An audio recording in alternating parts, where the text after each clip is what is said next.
How do you usually eat your kaya toast? I just have it like this. And I usually have it with eggs. For me, I will have it with eggs. Deal with eggs. 跟咖椰这样吃吃哦，这样就是打的。Our kaya toast, it's round.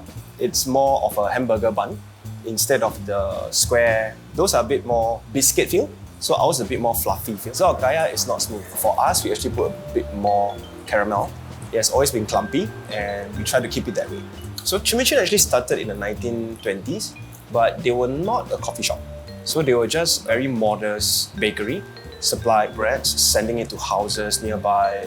But as time passed, they realized there is a demand for a coffee shop. So that's when Mee Chin was born. And we started selling kaya toast or coffee and tea.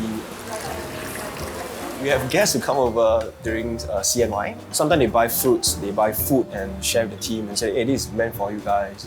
They just come in, drop it off, say hi, and they leave. And we actually have a regular, we reserve this calendar for him to come and peel off the paper calendar every day.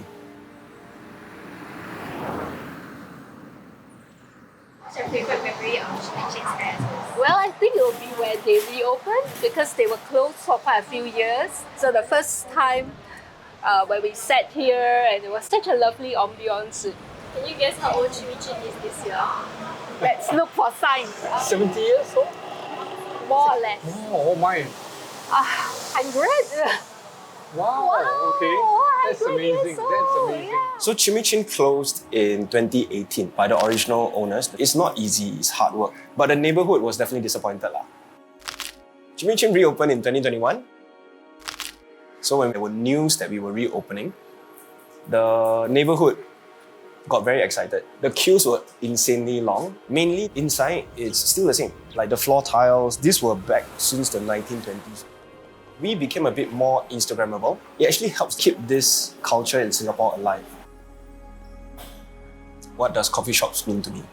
There are places back then, we call it penny universities, where people pay a penny to get a coffee and they start to chit-chat about current affairs and they pick up on knowledge. And that to me is also reflective on Kopitiam culture in Singapore.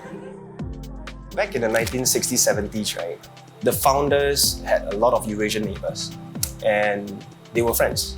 So they started exchanging ideas and recipes on how to make confectionery using each other's recipe. So the community actually taught the family how to do suji cakes. And apparently it was a hit. So the family decided to sell it at the shop. And it has been like that ever since. Mee Chin was part of that community back then too. And we tried to foster that relationship with the people who stay around Katong area ever since.